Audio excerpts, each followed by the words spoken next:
The wind came off the Atlantic hard that morning, carrying salt and the smell of diesel fuel across the tarmac of Naval Support Activity Iron Coast. The floodlights along the perimeter fence were still burning pale and unnecessary against the early gray of a Virginia autumn sky. A silver sedan, unremarkable government pool, the kind nobody looks at twice, rolled to a stop at the main gate. The engine idled when, then the door opened.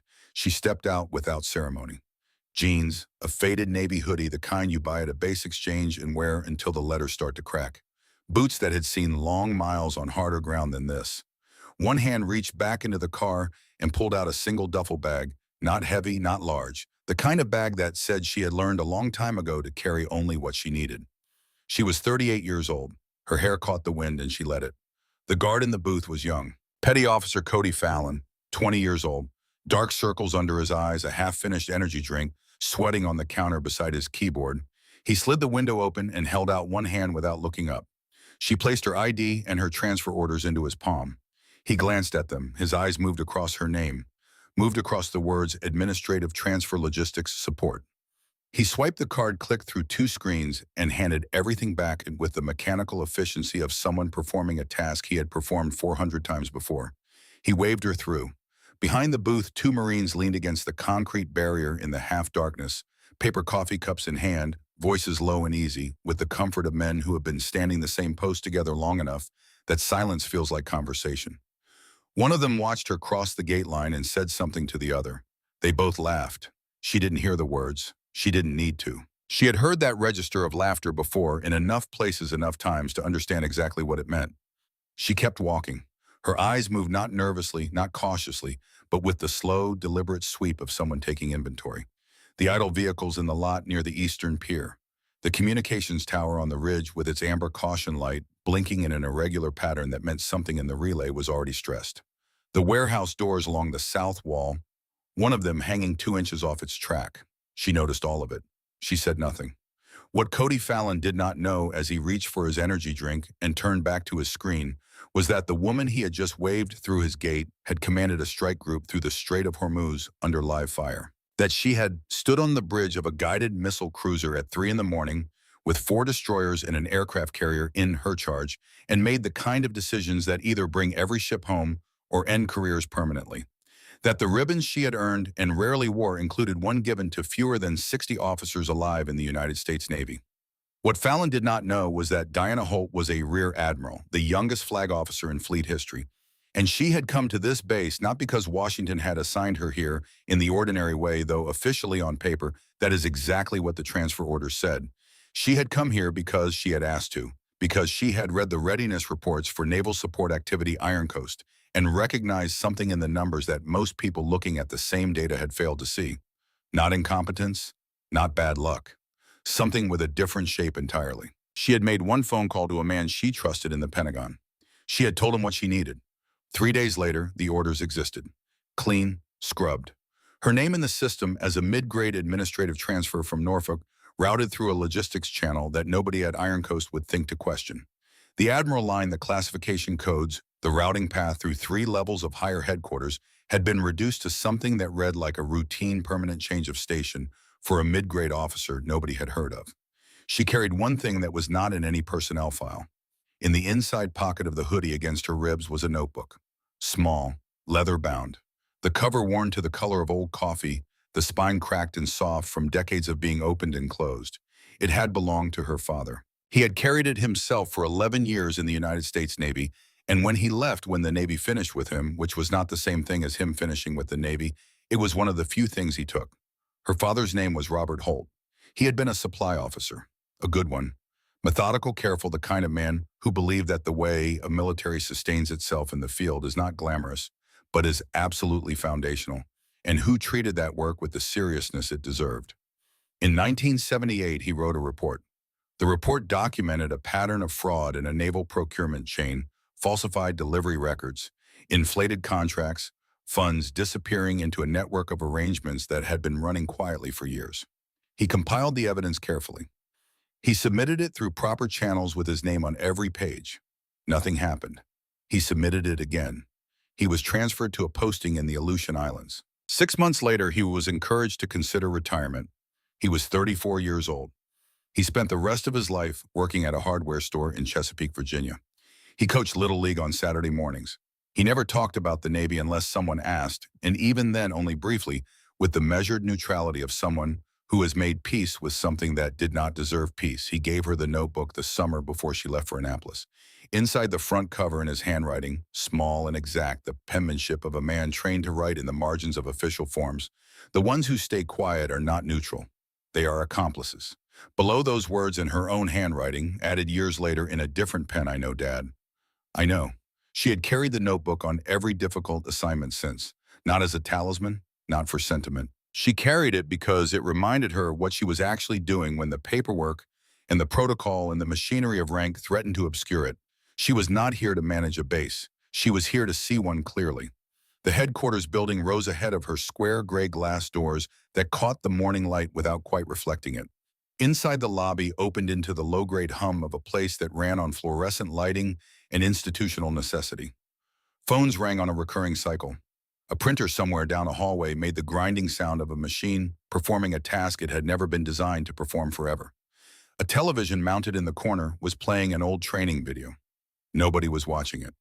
She approached the reception desk, was processed with minimum engagement, and rode the elevator to the third floor. The metal doors were dull enough to show a reflection, but only barely a blurred figure in a faded hoodie, a bag on one shoulder, eyes that looked at nothing in particular and missed nothing at all. The third-floor hallway was lined with corkboards, flyers for a family fun run postponed 3 times, a resilience program advertisement with dates that had passed 4 months ago, the kind of administrative wallpaper that accumulates in places where nobody has the time or the authority to take it down. She knocked on the last door. Lieutenant Colonel Marcus Webb sat behind a desk that was in the process of being buried. Files stacked at angles that suggested geological layers of accumulated urgency. A coffee mug near his right hand, half empty and long cold.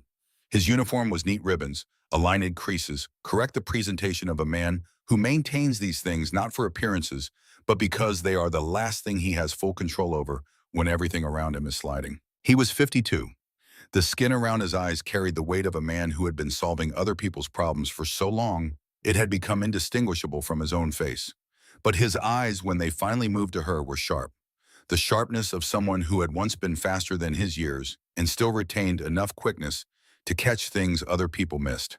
He just didn't catch this one. Not yet. He finished signing a form before he looked up. Transfer from Norfolk, he said. Administrative support. Yes, sir. He skimmed the single-page version of her orders. His eyes passed over her name without stopping. Monroe, he said aloud, not her name, but the name on the orders, her mother's maiden name, one additional layer she had been operating under since she arrived in Virginia. He set the orders down, reached for another folder. Welcome to Iron Coast, he said. You'll be working in the logistics office. Major Keller will be your immediate supervisor. You familiar with the new requisition tracking system? I have some experience with it. Good. He said it the way a man says a word when he is already thinking about the next sentence. Because it is a disaster. We are 4 months behind on critical line items, the motor pool is barely functional, and communications has been running on patch repairs since the spring. You can start by not quitting in the first month. Keller is sharp, but she is running on fumes. She doesn't need another person who folds when the paperwork piles up. I don't fold easily, sir. He looked up at that, just briefly. Something moved behind his eyes, not recognition, nothing close to that, but the faint, involuntary attention that a specific kind of certainty produces in a person who knows what certainty actually sounds like. It passed. Logistics is down the hall, he said. Room 23. Major Keller will take it from there. She heard the logistics office before she reached it. Voices through the open door, the compressed urgency of people who had been managing a crisis for so long, that crisis had become the baseline. If those rotor assemblies don't show by Friday, one voice said, we're going to have 3 aircraft grounded indefinitely. Supply keeps marking them in transit. Has been for 6 weeks. At this point, I'd believe in the tooth fairy before I'd believe that shipment is coming. A short burst of laughter, the kind that has stopped finding anything funny and is just releasing pressure. She stepped into the doorway. The room was large and imperfectly lit rows of desks occupied by uniformed specialists and civilian clerks who shared the same expression, controlled overwhelm, the face of people who are competent and working at a pace slightly beyond what competence alone can handle. Computer screens showing tracking systems and spreadsheets, phone lines blinking with calls on hold. Boxes of unfiled requisitions stacked along the far wall like a physical record of deferred decisions. At the center of it all stood Major Sandra Keller. She was 39 years old, and she looked like someone who had been running at an unsustainable pace for 11 months longer than it should have been.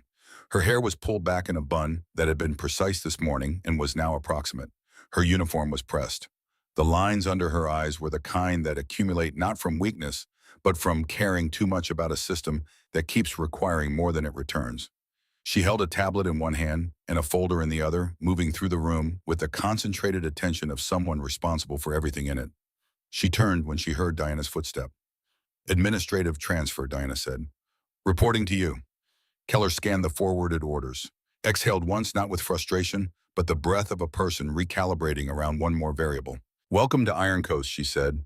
"We lost 2 people to burnout last month and 1 to a promotion. Consider yourself dropped into the deep end." From a desk near the window, Sergeant Kyle Marsh leaned back in his chair. He was 33 with the easy confidence of a man who is good at his job and has learned to make that comfort available to other people in the form of jokes at their expense. "Hope she can type faster than the last one," he said, addressing the room more than Keller. "Or at least not cry in the bathroom on day 3. 2 nearby clerks chuckled. One shook her head with the resigned acknowledgement of someone who had watched this script before. Keller turned and gave Marsh a look that could have stripped paint off a hull at close range. "You want to run the incoming priority queue today, Sergeant?" "No, ma'am," he said immediately, rotating back to his screen.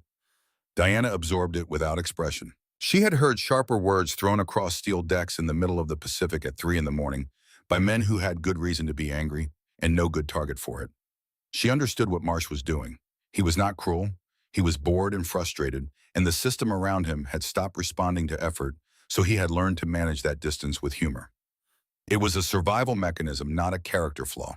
She would have time to address the mechanism. "Not now, you can start here," Keller said, motioning to an empty desk. "Log in with this guest account until the system processes your credentials. I'm putting you on inbound requisitions and misrouted shipment tracking. If something doesn't make sense, flag it. Don't assume the error is yours. The odds are good it started 3 months ago and has been traveling downstream ever since." "Yes, ma'am."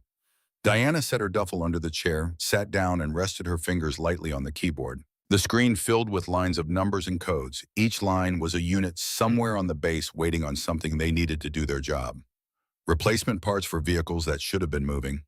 Equipment critical to flight operations. Mundane items, cleaning supplies, printer hardware that accumulated into a picture of a place that had stopped expecting delivery. She began to work. She did not try to impress. She did not volunteer stories or demonstrate capability. She listened. She watched the way Keller moved through the room, direct, prioritizing, never still but never frantic. She watched Marsh mutter under his breath when a form kicked back, rejected from the system. She watched a civilian clerk rub her temples with 2 fingers every single time she opened an email from the supply depot, which happened 6 times in the first hour. Outside the window, she could see the cranes at the harbor standing still.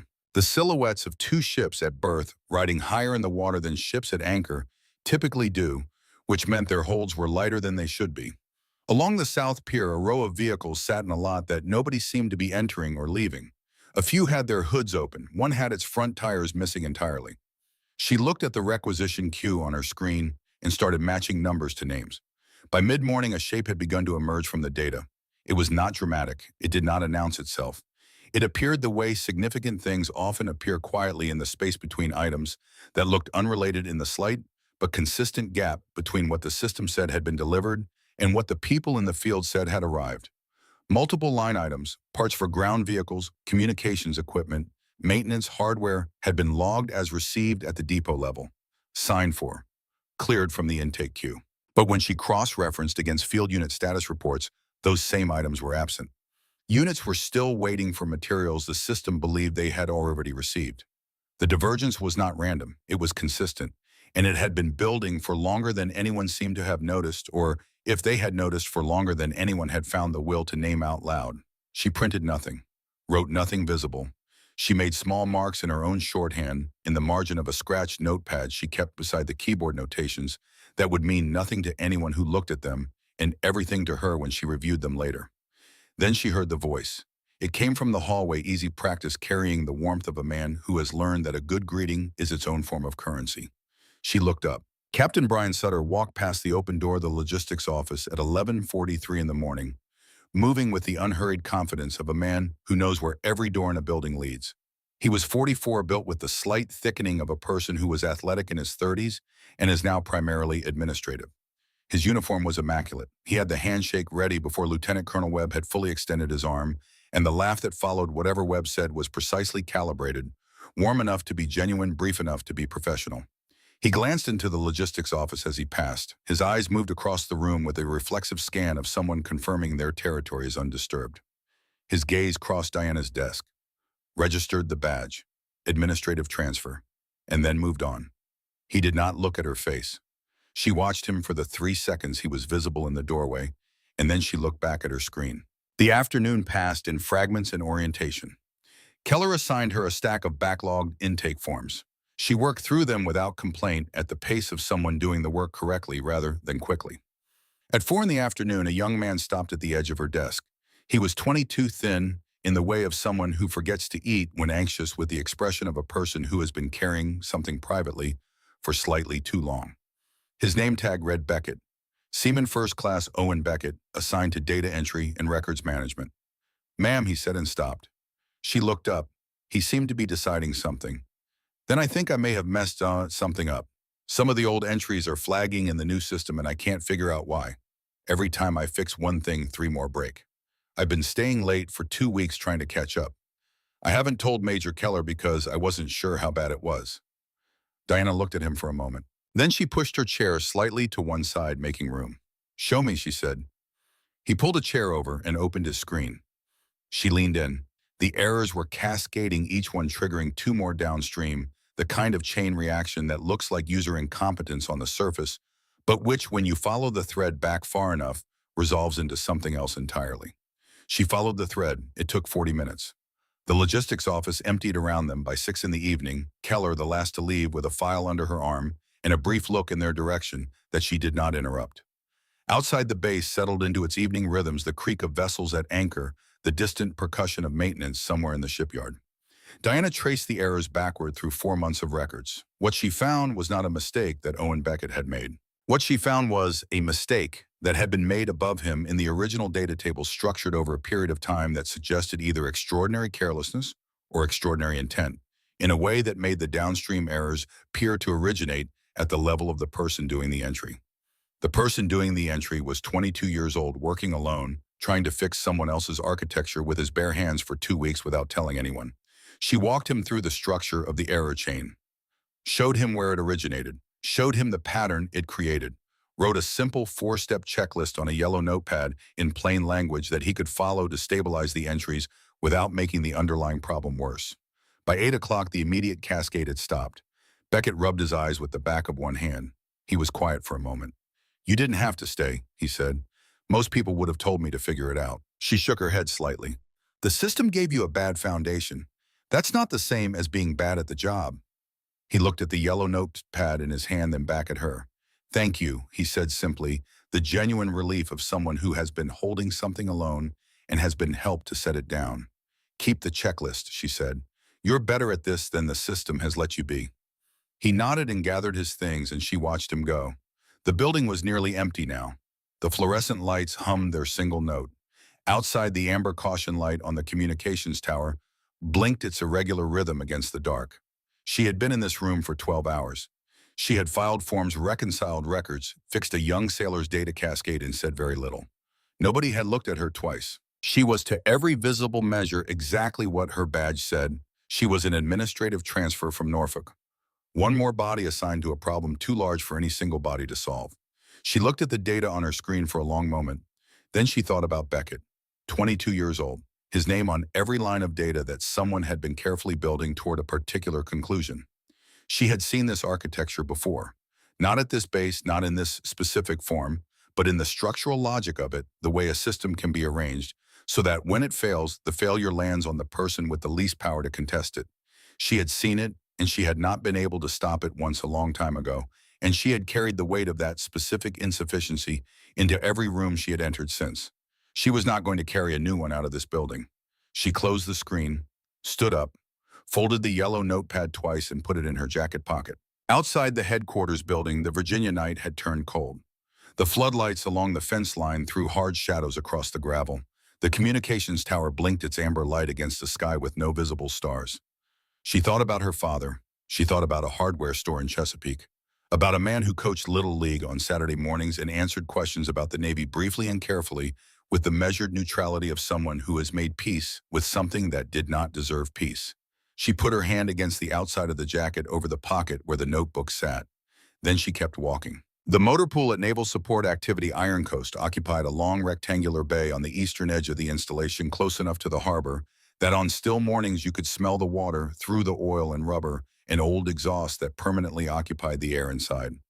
It was a working space in the way that a working space becomes when it has been used, hard and maintained inconsistently over a long period, functional in the way a person can be functional, while running a slight but persistent fever getting through each day on momentum and the stubborn refusal to stop. Diana came through the bay doors on the second morning carrying a manila folder. The vehicles were arranged in rows, some elevated on hydraulic lifts, their undersides exposed and annotated with orange grease pencil marks. Others sat on the concrete floor with their components laid out on metal trays beside them. Brake assemblies, drive shafts, electrical harnesses, the organized disassembly of things that needed more than the base currently had to put them back together. A few vehicles at the far end were covered with canvas tarps, the kind of covering that stops being temporary after the third week. Staff Sergeant Travis Drummond was in the center of it all. He was 45, built the way a man gets built, when physical work has been the grammar of his adult life, not large but dense with the economy of movement, of someone who has learned that every motion should accomplish something. His forearm carried a streak of grease from wrist to elbow. He held a clipboard and was delivering instructions to a private who had used the wrong torque specification on a wheel bearing, doing it with the flat, precise disapproval of a man who considers technical sloppiness a form of disrespect to the machine. He finished with the private before he acknowledged Diana. She waited. She had learned in years of command that the way you wait for someone tells them more about you than almost anything you could say. He turned, looked at her badge, looked at the folder. "Let me guess," he said. "More assurances from logistics that the parts are definitely absolutely 100% on their way this time. I have requisitions to confirm," she said. "If we get signatures today, we can move the priority items up the approval chain faster." He took the folder, opened it, scanned the first page with the practiced speed of a man who has been reading requisition forms for 20 years and can identify a problem in 4 seconds. He closed the folder and held it back toward her. "I'm not signing off on this," he said. "The status codes say pending confirmation. You want me to sign a document confirming that parts exist in a supply chain when I have no evidence they exist anywhere except on somebody's computer screen?" He shook his head. "I've been down this road. I sign the system, marks it complete, nobody follows up, and 6 weeks later I'm still standing here with 3 vehicles that won't move and a readiness report that says everything is fine." He looked at her steadily. "You look new," he said. "Here's something worth knowing. Don't bring me paper that asks me to pretend the ground is solid when I can see the hole." There was a small sound from 2 mechanics near the nearest lift. Not quite laughter, but the exhaled acknowledgement of men who had wanted to say the same thing to someone from the logistics office for a long time and were satisfied to hear it said.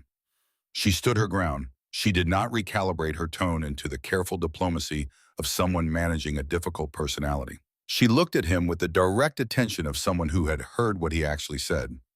"I'm not asking you to confirm anything that isn't true," she said. "I'm asking what you need on paper so we can stop pretending the parts are somewhere they aren't. What does accurate look like from where you're standing?" The mechanic stopped making noise. Drummond looked at her for a moment. The look of a man trying to determine whether a question is genuine or tactical, whether the person asking it will still be listening 30 seconds after he answers. He took the folder back. He opened it to the first page and began writing in the margin not a signature but a series of specific notations. Real backorder status, actual field dates, the difference between what the system believed and what the bay contained. He worked through every page methodically, and when he was done, the margins were full of handwriting more honest than anything the printed form had asked for. "That's what accurate looks like," he said. She took the folder. "Thank you, Sergeant." He watched her walk back toward the bay doors with the look of a man who has just added something to a category he didn't previously have a category for.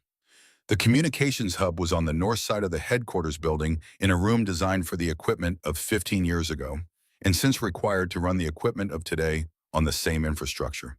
The ceiling was lower than it should have been. Cables ran along the walls in bundles that had gradually become less organized as the years added their amendments. The air carried the warmth of electronics working harder than they were designed to work. Sergeant First Class Jerome Ashby met her at the door. He was 41, lean with the focused quiet of someone whose profession requires him to listen to things other people cannot hear. He had been running this hub for 3 years. In that time, the equipment had aged and the requisitions for replacements had traveled up the chain and vanished. And he had learned to sustain function through technical creativity and the kind of determined improvisation that looks like competence from a distance but feels from inside like building a bridge from whatever wood happens to be nearby.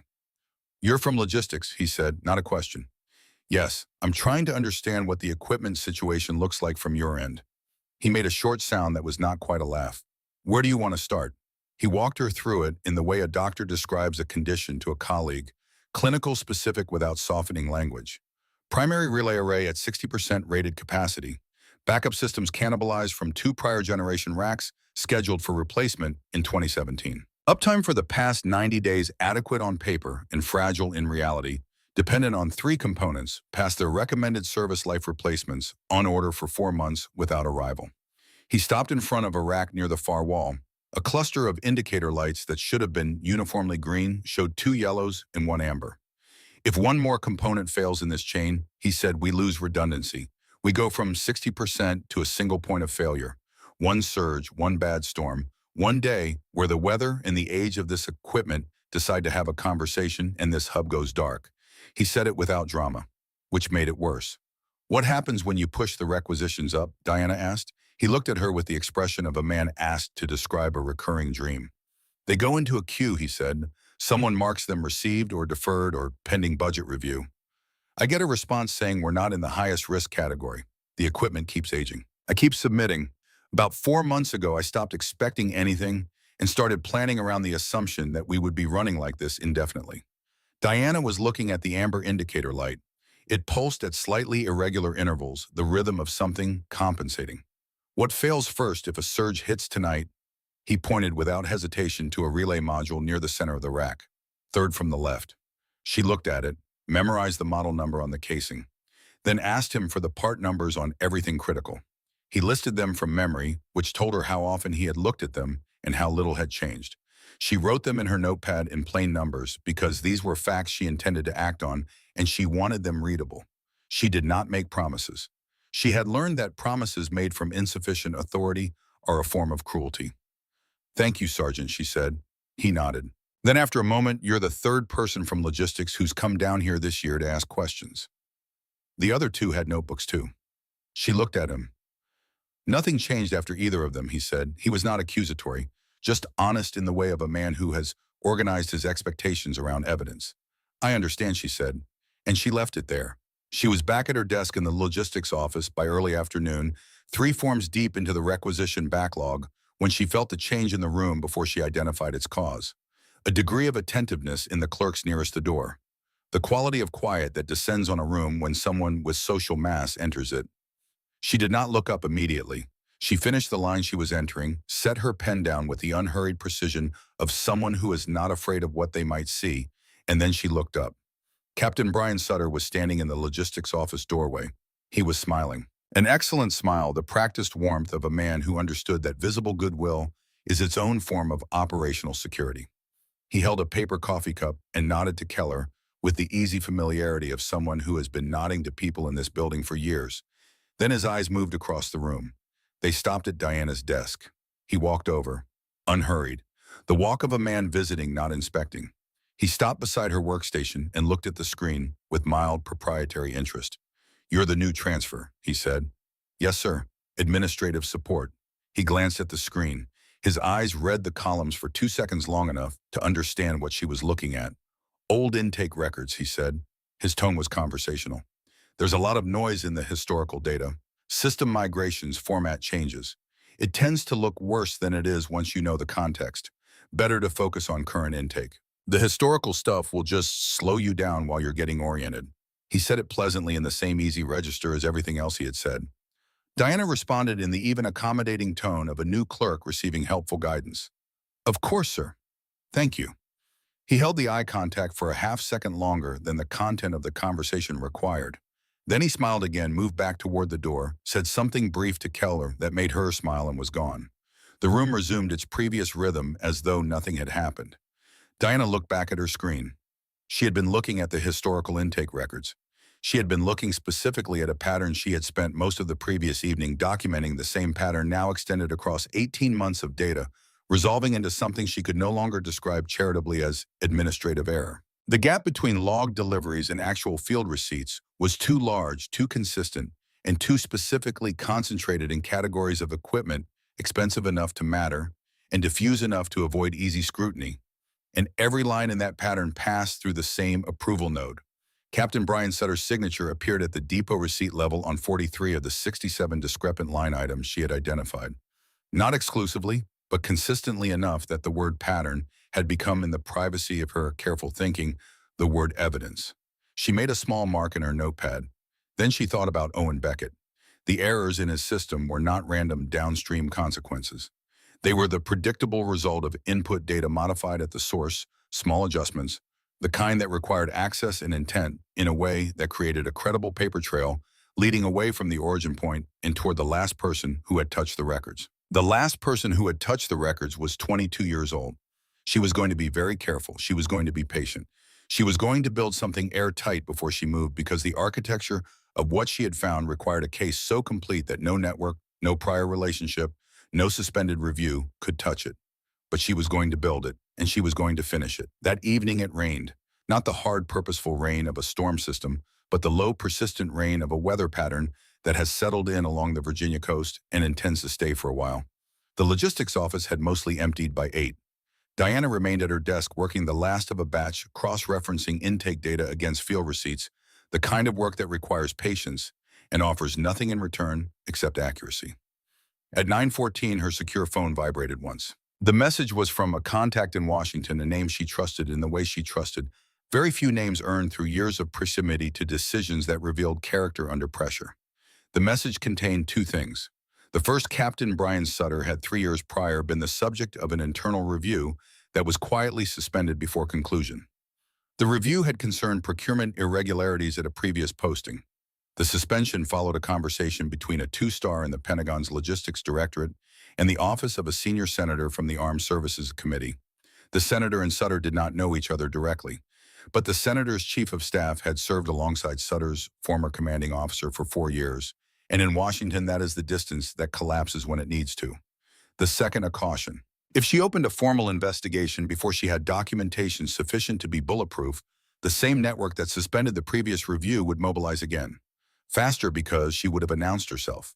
The result would not simply be that Sutter survived, it would be that her command at Iron Coast could be challenged before it formally began. She sat with the phone for a long moment. The office was empty around her. The fluorescent lights hummed. Outside, the rain moved against the windows in sheets, blurring the amber light of the communications tower into something soft and orange in the gray. She thought about Sutter's file, about a review suspended in the space between a 2-star and a senator's chief of staff, about 43 line items with his approval signature, about the data architecture in Beckett's records built to fail in the right direction. She put the phone in her pocket. She opened the notebook. She read the line her father had written. The ones who stay quiet are not neutral. They are accomplices. She looked at her own handwriting below it. Then she looked out the window at the rain and the amber light and the dark shapes of the ships at anchor in the harbor. And she thought about her father in a hardware store in Chesapeake, answering questions about the Navy briefly and carefully, with the face of a man who has made peace with something that did not deserve peace. He had done everything correctly. He had compiled the evidence. He had submitted the report with his name on every page. He had trusted the chain. The chain had not trusted him back. She understood, sitting in the empty room with rain on the windows, that she was not afraid of Sutter. She was not afraid of the senator's network or the suspended review or the possibility that someone in Washington would try to complicate her command before it began. She was afraid of something different. She was afraid of being the kind of person who knows and does not act, of standing in a room where something wrong is happening and calibrating her response to what is politically survivable rather than what is true. She closed the notebook, put it back in her pocket. She was going to be careful. She was going to be patient. She was going to build something so complete and well-documented that no network and no senator's chief of staff could touch it. She had time. She had the data. She had Beckett's logs saved and intact. And she had something else. Something that Sutter had apparently failed to calculate when he decided to brief the new logistics clerk on the wisdom of ignoring old intake records. She had already seen enough. The storm came ashore on the fifth night. It arrived without the drama of a hurricane, which in some ways made it worse. There was no extended warning cycle, no period of organized base-wide preparation. It was a coastal system that the forecast had rated as significant, and it became significant faster than the models predicted, the way weather sometimes does when it finds a coastline that offers no resistance. By 6 in the evening, the wind off the Atlantic was hitting the base at 35 knots, gusting to 50. Rain drove horizontally across the parade ground. The lights in the headquarters building flickered twice in the first hour, steadied, then flickered again. Diana was still at her desk. The logistics office had been operating at its usual controlled overwhelm pitch all day, with the added pressure of a supply aircraft inbound from the north, a high-priority delivery, carrying communications components, vehicle parts, and 2 mission kits that units on base had been waiting weeks to receive. The aircraft was scheduled to land before midnight. The forecast had been marginal at the time of scheduling. It was now worse than marginal. Keller stood at the window in the late afternoon watching the sky turn the color of old iron. If that aircraft makes it in before this system peaks, she said, it's going to be close. And if it doesn't, then we lose another week, at best. The first real sign of trouble came at 8:43 in the evening. Diana heard it before she understood it, a long descending tone from somewhere in the building's infrastructure, the sound of a system dropping below a threshold. It repeated, longer. Then the overhead lights went briefly to emergency power and came back, and at that same moment, every phone in the room began to ring. Keller was out of her office in 4 seconds. The tower just lost primary communications, she said to the room. She was already moving. Monroe with me. They moved fast through the corridors, the lights making their intermittent protest as the building's backup systems redistributed load. Water had come under the main entrance doors and was spreading across the lobby floor in a thin, steady sheet. Outside, the wind made the sound that structural elements make when they are absorbing more than they were designed for. The communications hub was hot when they arrived. The screens that should have shown steady green were crowded with yellow and amber, and in 2 places the flat red of complete failure. Jerome Ashby was at the main console, voice-controlled and sharp, working a landline, with the concentrated urgency of a man who has been managing toward this moment for months and is now living inside it. He set the handset down when he saw Keller. The primary antenna took a surge hit, he said. Not a direct strike, a voltage spike through the ground line during the last gust cycle. It cooked the relay module. He paused. Third from the left. Keller looked at the screens. The backup chain is running it, Ashby continued, but it's running on the components I told you about. It's at capacity. The tower is getting intermittent contact with the inbound aircraft. They can hear us sometimes they can't. The pilot is reporting severe turbulence and tightening fuel margins. If he can't maintain positive communication with the tower, he's going to have to divert. In this weather, that is not a simple redirect. A young airman at a side console turned in his chair, eyes wide. The storm also scrambled our vehicle tracking, he said. Ground positions are populating wrong. If we need emergency vehicles on the runway, we won't know where half of them actually are. The room had the specific chaos of a situation with multiple simultaneous failures and insufficient people with clear authority to address each one. The duty officer was doing everything he could with a manual that had not anticipated this exact combination of events. Voices overlapped. Suggestions were offered and countered. The tower radio crackled through the room speaker. Broken, distorted. The voice of a pilot working through weather and interference to reach someone who could help him. Iron Coast Tower, this is Cargo Flight 774. Read you broken. Turbulence severe. Fuel margins tightening. Request priority guidance. The room went still for the duration of a moment when someone needs to answer and nobody has claimed the authority to do it. Diana stepped forward. She had not planned this moment. She had come here in a role deliberately stripped of authority. But she was watching an aircraft full of supplies that 300 people had been waiting for begin to consider diverting into weather that did not improve in any direction. And she was watching it happen because competent people were looking at each other for permission that none of them had been given. She had stood in worse rooms than this. She had made harder calls than this one under worse conditions. Reroute tower traffic to frequency 325, she said. Her voice came out the way it always came when the situation required it, level, unhurried, carrying the weight of someone who has already decided. Ashby, I need eyes on the backup antenna chain physically, not a screen readout. I need someone to look at every connection from the relay to the tower input and tell me what they see. And we need a generator line feeding this room. One more voltage event and we lose everything. The silence lasted 1 second. Then Ashby grabbed his toolkit. Someone started to speak. Ma'am, we can't just... She faced them directly. Her voice did not rise. The tower has multi-band capability, she said. So does that aircraft. The current channel is compromised by interference. We have a cleaner option within their equipment range. The duty officer calls the tower now. The duty officer picked up the phone. She leaned over the airman's console and pointed to the frequency routing panel. Here, she said, reroute the tower feed. Confirm the alternate frequency in the system, then patch me to their audio. She took the headset. This is Iron Coast, she said into the microphone. Cargo Flight 774 switch to approach frequency 325. I say again, 325. Confirm when on channel. Static. The rain hit the building. Thunder cracked directly overhead. The lights dropped for 2 full seconds and came back on backup power dimmer and redder. Ashby's voice came over the internal line from the equipment racks. Backup antenna is dirty, but I bypassed the worst segment. You should see signal improvement on the new frequency. A pause on the radio. Then Iron Coast Cargo Flight 774, switching. More static, the kind that sounds like it might be the last thing you hear. Then the pilot's voice closer, cleaner. The difference between a man speaking through a wall and a man speaking across a table. Iron Coast, this is Cargo 774 on 325. Reading you 5 by 5. The sound that went through the room was the collective exhale of people who had been holding something for too long and had just been permitted to set it down. Cargo Flight 774 Iron Coast. We have you, Diana said. Maintain current heading.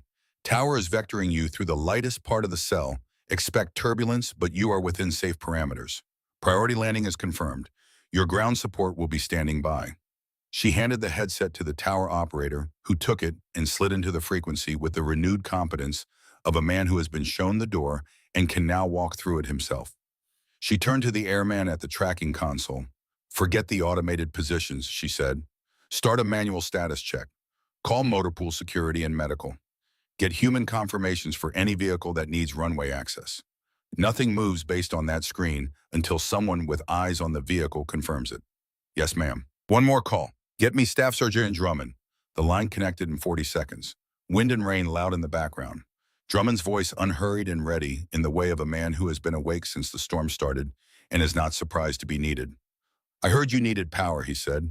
Generator line for the communications hub, she said. I need you here within the next 10 minutes, and I need you to stay until that aircraft is on the ground. Already moving, he said. You'll have it. He didn't ask about her authority.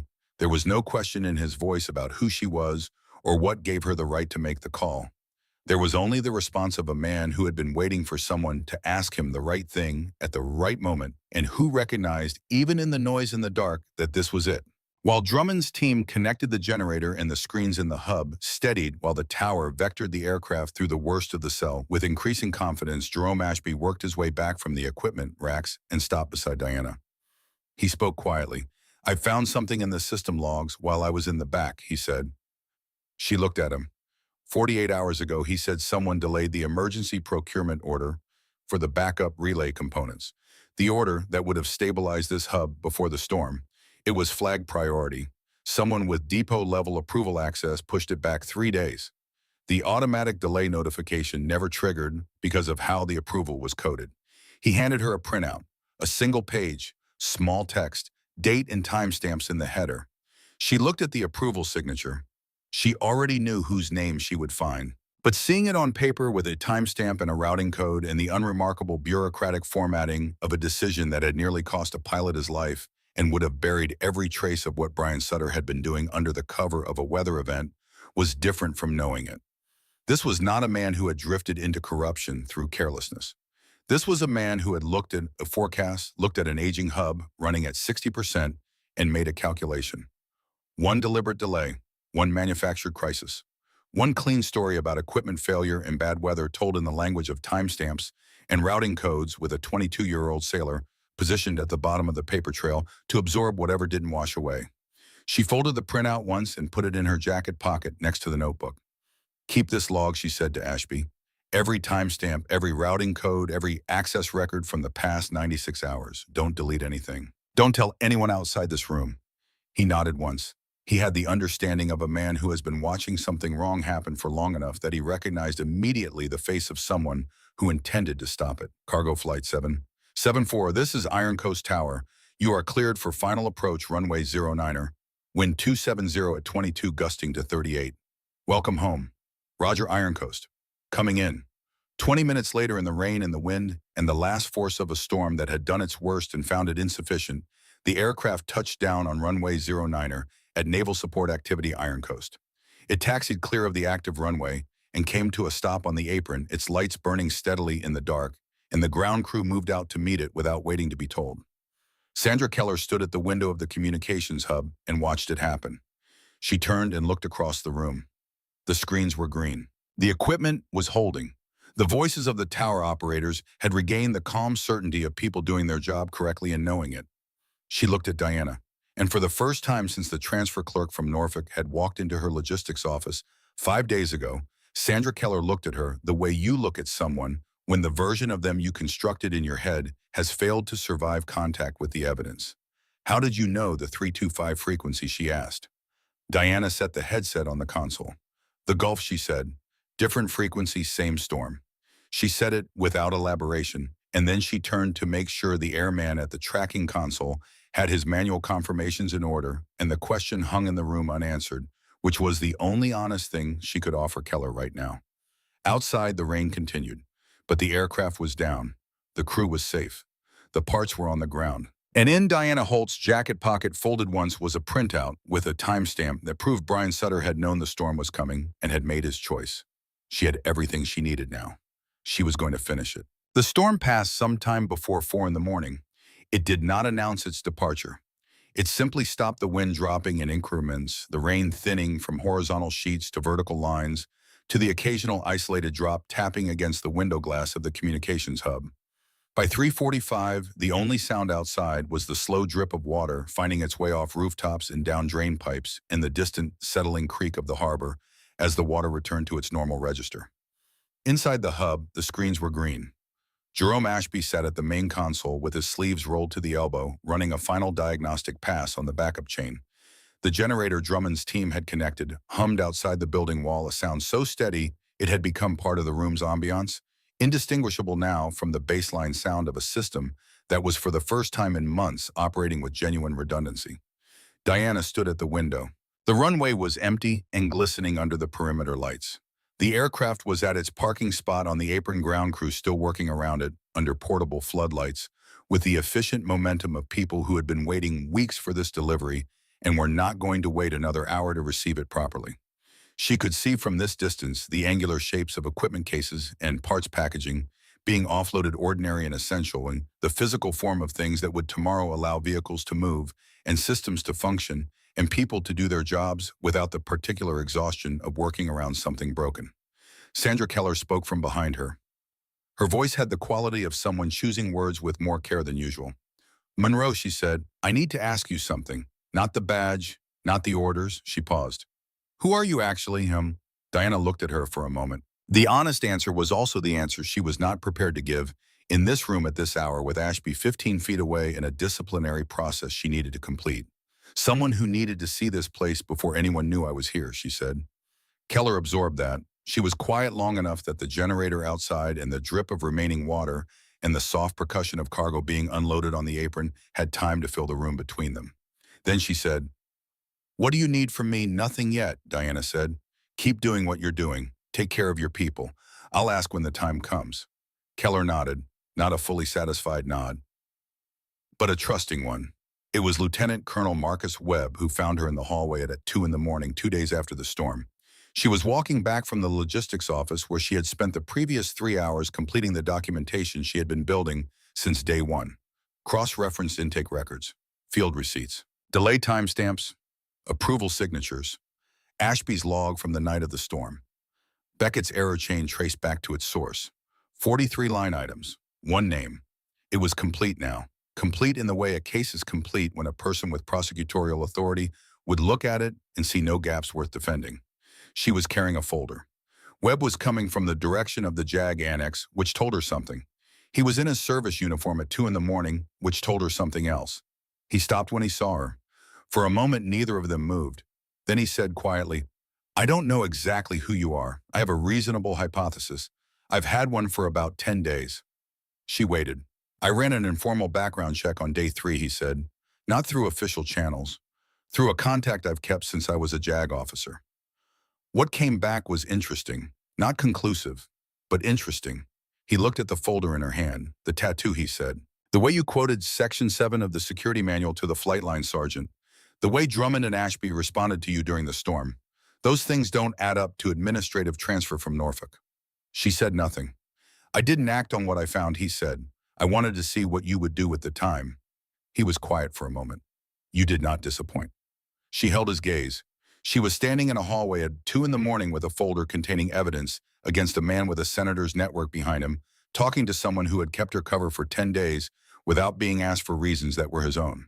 She had made assessments of people under pressure for her entire adult life. She was rarely wrong about them. "Whatever you need for tomorrow," Webb said, "you have it." That's all I wanted to say. He gave her a brief, precise nod. Then he walked back the way he had come, and the sound of his footsteps receded down the hallway, and she stood alone. She thought about what it costs a person to trust someone they cannot fully verify. She thought about her father alone at a desk in 1978, writing a report with his name on every page, trusting a chain that was not designed to protect him. Webb had trusted her without a chain, without certainty, on the evidence of 10 days of observation in his own judgment about what that evidence meant. She was going to make sure that trust was worth something.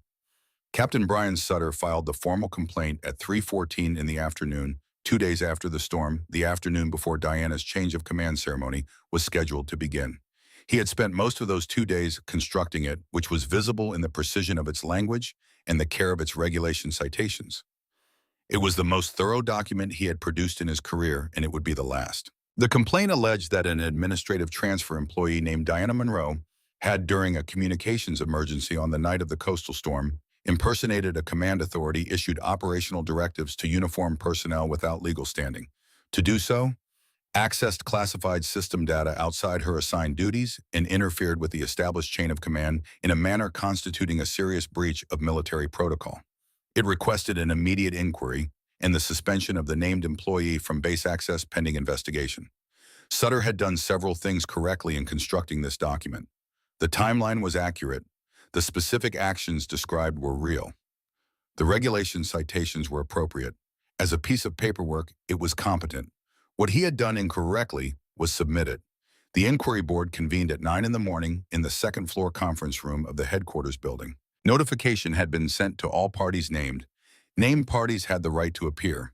Sutter arrived at 8:55 in his service uniform, the complaint in a leather portfolio under his arm, carrying the composure of a man who has committed to a strategy and is organized around it. The conference room had a rectangular table, 8 chairs, a window looking out onto the parade ground where work crews had been preparing the review stand since early morning, a detail Sutter had not focused on. He took his seat. At 9 o'clock precisely, the door opened. She walked in full-dress whites. The uniform was immaculate, each ribbon in exact order. Each device placed with the precision of a person who has worn this uniform at the highest levels of naval ceremony and understands that its details are not cosmetic. The shoes caught the morning light from the window. On her collar, the rank devices of a rear admiral, 2 silver stars sat with the quiet, permanent authority of things that have been earned beyond dispute. She set a folder on the table. She sat down. She looked at Brian Sutter. The color left his face the way color leaves things when the light source is removed completely and all at once. The recognition was total and immediate, and it arrived with the full horror of a man who has, in a single moment, understood the complete geometry of his situation. The woman he had warned away from the historical intake data. The woman whose desk he had stood beside 7 days ago in this same building and advised to focus on current intake. The woman he had walked past in the hallway carrying a coffee cup without looking at directly. The woman he had just formally accused of impersonating a command authority, on paper, with his signature, dated and time-stamped. Rear Admiral Diana Holt set her hands flat on the table and looked at him with the same steady, unrevealing expression she had worn in the logistics office and the motor pool and the communications hub and every other room in this building where she had operated without announcement. She did not say anything for a moment. Then she opened her folder. What followed was not a confrontation in the theatrical sense. It was a proceeding. Methodical documented each element presented in the order that made its meaning unavoidable. The intake records, the field receipts, the 18 months of discrepant deliveries, the 43 line items bearing his approval signature, the data architecture in Owen Beckett's records, tracing its origin not to Beckett, but to source-level modifications made from a depot access credential issued to Sutter's account. The delay timestamp on the emergency procurement order for the communications hub 48 hours before the storm routed through that same credential. $2.4 million across 3 years. A system designed to make a 22-year-old sailor carry the blame. A deliberate delay that put an aircraft and its crew at risk in order to generate a weather event sufficient to obscure what lay beneath it. Sutter's attorney, summoned by phone at 7:30 and arrived looking underprepared, said very little. Sutter himself said nothing at all. There was at a certain point in the presentation a quality of silence in the room that Diana had encountered before the silence of an argument that has finished arguing. By noon, Captain Brian Sutter had been relieved of his duties pending court-martial proceedings. He walked out of the headquarters building into the clean post-storm sunlight of a Virginia morning without looking at anyone, escorted by 2 officers performing the task with the professional neutrality of people who understood what had happened and had decided what they thought about it. Diana watched him go from the second-floor window. She thought about 2016, about a thickening file in a Washington Review office, about a young man who had made a careless decision and then made a worse one to hide it and found himself in a system that rewarded concealment if you had the right connections. She was not without sympathy for the origin of it. What she was without was sympathy for the choice to keep going. There was a moment in every bad decision chain where it could have stopped. Sutter had passed that moment a long time ago, and he had passed it while other people paid the cost. She turned from the window. She had a ceremony to prepare for. The parade ground at Naval Support Activity Iron Coast faced east toward the harbor, and on a clear Virginia morning in late October, that orientation is a specific kind of gift. The storm had passed 2 days before and taken the haze of the season with it, leaving behind the spare, honest blue of a sky that has nothing left to hide. The air was cold and salt-sharp. The harbor caught the afternoon sun and threw it back in pieces, bright and irregular, the water still carrying a low chop that had not entirely forgotten what had moved through it. The formation assembled at 1300. Hundreds of uniforms in precise rows, boots, aligned in covers, squared the collective stillness of a military formation that is a kind of argument against chaos made visible. The brass ensemble to the left of the review stand played the harbor into the ceremony and then held. Flags at each corner of the ground moved in the sea wind with the clean, unhurried authority of things that do not require permission to be present.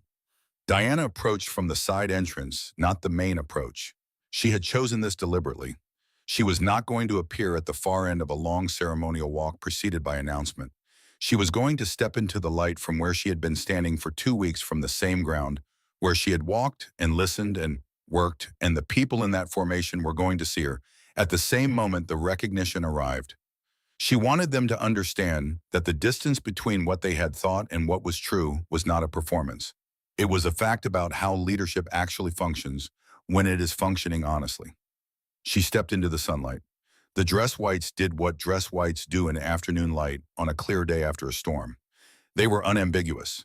The rank devices on her collar were unambiguous. Every ribbon, every device, every element of the uniform that her service had placed upon it over 20 years of decisions made at the highest levels of consequence, all of it was present, arranged with precision and unmistakable at a distance. The formation saw her. The response was not immediate. It moved the way understanding moves through a crowd, starting at the edges closest to her, radiating outward, passing from face to face in the sequence of people turning to confirm what the person beside them has already registered. Cody Fallon, at his post near the gate, straightened so sharply his cover shifted. He caught it with one hand, while his other hand rose to his forehead in a salute that was trembling slightly and entirely sincere. He was thinking she knew of a silver sedan and an energy drink, and a gate he had waved her through without a second look, and the weight of that recollection was visible in every line of his 20-year-old face. Kyle Marsh, standing in the third row of the logistics section, did not make a sound. His mouth was open. He closed it. He was very still for a moment, and then he came to attention with the sharpness of a man who has just understood something about himself that he would rather have understood sooner. Sandra Keller, front and center of the logistics contingent, had known more than the others for several days. But knowing it as an inference and seeing it in full dress whites at 1300 on a clear Virginia afternoon were different experiences. And when Diana's eyes found hers across the parade ground, Keller's jaw tightened with the effort of keeping her composure. She did not entirely succeed. The brightness in her eyes was not a failure. It was an accurate response to an accurate situation. Travis Drummond was still holding a crescent wrench. He had come directly from the motor pool at the call to formation and had not had time to set it down. He stood with it at his side at rigid attention, his free hand pressed flat against his trouser seam, and he did not move. Jerome Ashby stood in the communications section with the stillness of a man who has been right about something for a long time and has just been given the proof. Owen Beckett stood in the junior enlisted formation, third row from the back, his face doing several things at once in the way a young person's face does when it has not yet learned to separate what it feels from what it shows. The announcer's voice carried across the parade ground. Ladies and gentlemen, Rear Admiral Diana Holt, assuming command of Naval Support Activity Iron Coast.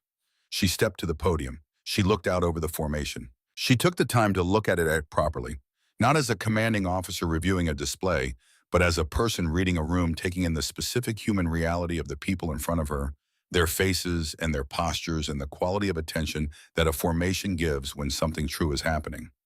She had prepared remarks. She had written them 2 nights earlier by hand in the back pages of her father's notebook. She did not look at the notebook now. She knew what she wanted to say. I spent my first week at this installation as an administrative transfer, she began. Her voice came out level and clear, carried by the speakers to the edges of the ground. No rank, no uniform, just a name on a set of transfer orders and a guest login on a logistics terminal. The formation was very quiet. I did this because I needed to see this place the way you see it, not through reports or readiness metrics or the version of events that reaches a flag officer's desk after it has been summarized and formatted and softened by the distance between here and Washington. I needed to see what it looks like from the inside when no one important is watching, when the system is showing you exactly what it is because it has no reason to pretend. She paused. What I saw was a base that had been failing its people for a long time, equipment that should have been replaced, requisitions that disappeared into queues and never came back, a young sailor staying late every night for 2 weeks trying to fix someone else's corruption with his bare hands alone because he didn't know who to tell. She did not look at Beckett when she said it. She felt him hear it. A communications hub, one bad storm away from going dark because someone with approval authority had made certain it would stay that way. She let that land. But I also saw something else. And this is the part that I want you to understand, because this is the part that determined whether I was going to be able to do anything useful here at all. She looked along the front row. I saw people who still cared, people who kept showing up, people who fixed what they could even when the system gave them nothing in return. People who refused to sign documents that weren't true and refused to let old equipment become the excuse for old failure and refused to make a 22-year-old carry the weight of someone else's crime. She paused. This base did not break because of the people in it. This base was being broken in spite of them. A quiet ripple moved through the formation. Major Sandra Keller, front and center. Keller marched forward with the precision of someone who has spent years being competent in circumstances that did not reward competence and has never stopped being competent anyway. She halted 3 paces out, saluted sharp and clean. Diana returned it with the full formality the moment deserved. This officer held this command together when the systems around her broke, Diana said. She never stopped fighting for her people, even when it cost her sleep, patience, and the reasonable expectation that anyone above her was paying attention. Effective immediately, Major Keller is promoted to Lieutenant Colonel and will lead our Logistics Reform Task Force with full command authority. The applause came unevenly, at first people starting at different moments as the reality of it reached them, and then building until it was sustained and genuine. Keller's jaw was tight. Her eyes were bright. She saluted once more and marched back into the line with the bearing of someone who has been waiting a long time to be seen correctly and is not going to let the moment undo her. Staff Sergeant Travis Drummond, front and center. Drummond marched forward with the directness of a man who moves through space the way he moves through problems without hesitation and without excess. He came to attention with the crescent wrench at his side and did not appear to notice it was still there. When the storm hit this base, Diana said this man did not wait for orders. He saw what needed to happen, and he made it happen. He reminded this command that the decisions made at ground level are not small decisions. They are the decisions that determine whether the mission is real or theoretical. Staff Sergeant Drummond will oversee our base-wide maintenance optimization program, reporting directly to my office. Drummond's salute was direct and unadorned, and it meant exactly what it looked like it meant. He returned to his place in the line. Sergeant First Class Jerome Ashby, front and center, Ashby stepped forward with the economy of movement that characterized everything he did. His face was composed in the way of someone who has learned not to let his expression run ahead of events, but there was something in his posture, an uprightness that had not been there during the storm, or in the months before the storm, when he had been submitting requisitions that came back blank, that said he was standing differently now. Sergeant Ashby kept the lines of communication alive when this installation's systems failed, Diana said. He refused to accept the difference between what this hub should be capable of and what it was actually doing. When it mattered most, he gave this command the information it needed to act. He will lead our new technical integrity initiative with full authority to requisition, replace, and certify every communications and signals component on this installation. Ashby's smile broke through regulation briefly and completely. He recomposed himself, saluted, and returned to his place. Diana returned to the center of the podium. "There is one more thing," she said. She looked toward the junior enlisted formation. "Seaman First Class Owen Beckett, step forward."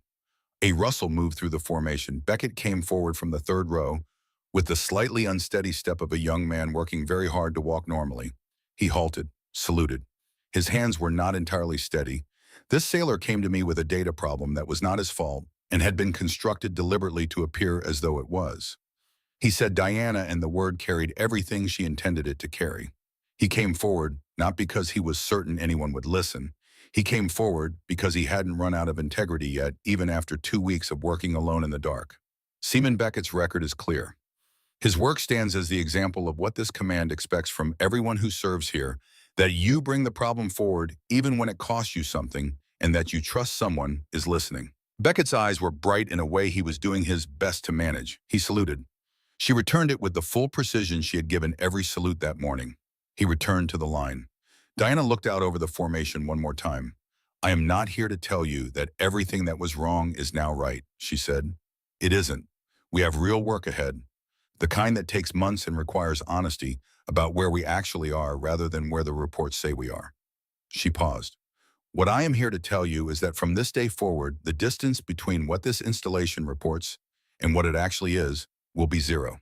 We will fix problems before they become excuses. We will name things accurately. We will take care of the people doing the work, not the paperwork that describes the work." She let the silence run.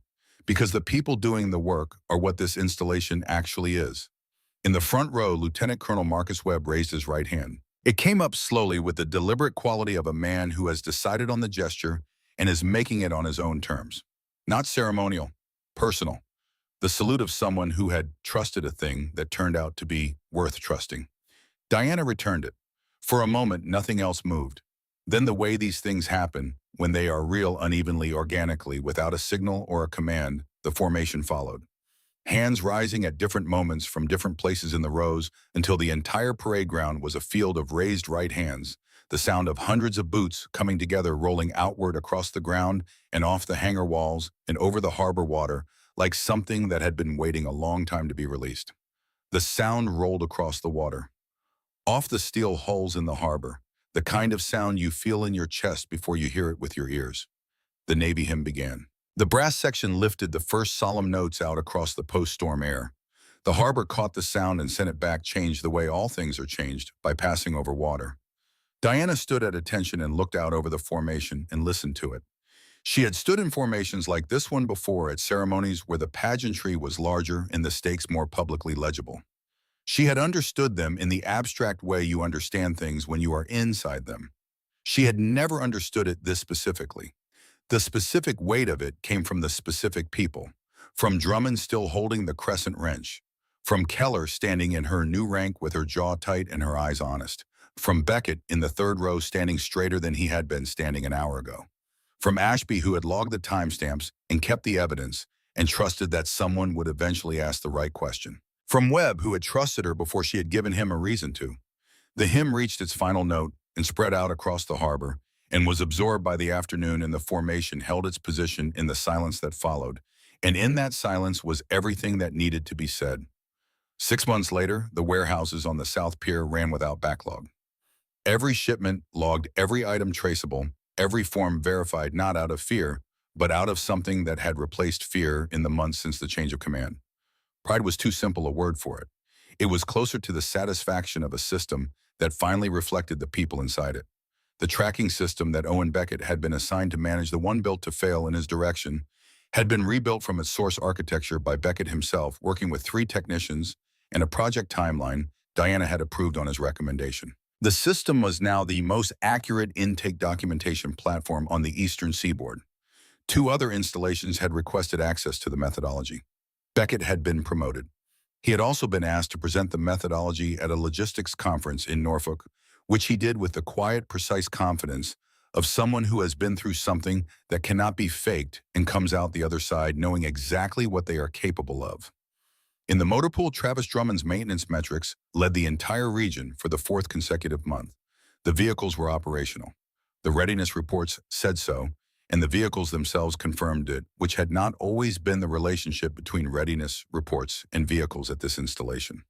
Drummond ran his briefings the same way he ran his bay, directly without ornamentation, focused on what was real and what needed to happen next. Commanders from 2 neighboring installations had requested his presence at their own readiness reviews as a subject matter expert. He attended both. He brought the crescent wrench as a joke the first time. The second time, it was just habit. Jerome Ashby's communications hub had been running at 100% uptime for 5 months. Every component that had been on his requisition list when Diana first walked through the door had been replaced, certified, and integrated into a redundancy architecture he had designed himself. The certifying inspector from the Fleet Technical Command noted in her report that the Iron Coast Hub was among the 10 best-maintained communications installations in the Atlantic Fleet. Ashby had framed the report. It was the only thing he had ever framed. Sandra Keller ran the Logistics Reform Task Force from the same office where Diana had first reported to her, and the task force had grown into something larger than either of them had initially anticipated. The methodology Keller developed for realigning intake documentation with field reality had been adopted by 3 commands and was under review at the fleet level. She mentored her junior officers the way Diana had once quietly and without announcement mentored her, by listening, by asking the questions that required honest answers, by treating the work as real, and the people doing it as the reason it mattered. The court-martial of Captain Brian Sutter concluded in the 4th month after Diana's change of command. The evidence was sufficient, the word prosecutors use when they mean airtight. $2.4 million across 3 years. A procurement architecture designed to route liability toward the lowest-ranking person in the chain. A deliberate operational delay executed 48 hours before a storm for the purpose of concealing prior theft under the cover of weather damage. He was convicted on all charges, stripped of his rank, his pension, and his clearances. The senator's chief of staff, who had intervened to suspend the earlier review, was not charged. This was the part of the outcome Diana thought about occasionally, in the specific way a person thinks about the thing they could not fix, not with bitterness, but with the honest acknowledgement that systems this large do not reform entirely, and that the work is never finished because one case is closed. She thought about her father when she thought about this. She thought about what it means to do the work that is in front of you correctly, knowing it will not resolve everything, and doing it anyway.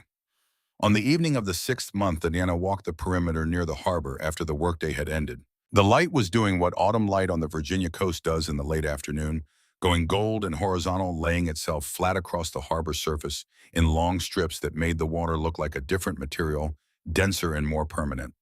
The cranes on the South Pier were moving their arms, rotating through slow arcs against the sky, and the sound they made reached her as a clean mechanical rhythm, the sound of work being done correctly. 2 ships were at anchor. Their lights were beginning to come on as the afternoon declined, small and steady, the visible confirmation of systems that were operational and maintained. She found a place along the harbor rail where the light was good. She stood there for a while, watching the ships and the water and the cranes and the diminishing light. Then she reached into the pocket of her jacket and took out the notebook. The cover was the same temperature as her hand, which meant she had been carrying it long enough that morning for it to absorb her warmth. She opened the front cover. Her father's handwriting, small and exact. The ones who stay quiet are not neutral. They are accomplices. Below it, in her own hand, "I know, Dad. I know." She read both lines the way you read something that has been true for a long time and that you want to confirm is still true because the value of a thing you believe does not diminish from checking it. She thought about him in the hardware store, about the Little League fields on Saturday mornings, about the way he had answered questions about the Navy, not the flatness of a man who has given up, but the precision of a man who understands that some truths to be useful need to be given to the right person at the right moment, and who waited with patience for that moment to arrive. He had given it to her. She did not take out a pen. She did not add anything. What had been written was sufficient. It had been sufficient for a long time, and it would continue to be sufficient, and it did not require her additions to remain true. She closed the notebook. She held it in both hands for a moment, looking at the harbor. The last of the direct sunlight left the water, and the reflective strips dissolved into the general blue of the early evening. The crane arms stopped their rotation. The ship lights steadied. The harbor moved in its low, regular rhythm, the water going where water goes. She put the notebook back in her pocket. She stood at the rail a little longer, listening to the bass around her, the voices from the south warehouse clear and purposeful. The sound of a vehicle in the motor pool lot starting cleanly on the first try. The steady, invisible hum of the communications hub holding its signal. Then she turned from the harbor and walked back into the base she commanded. Behind her, the water caught the last of the light and held it for a moment before letting it go. One base at a time.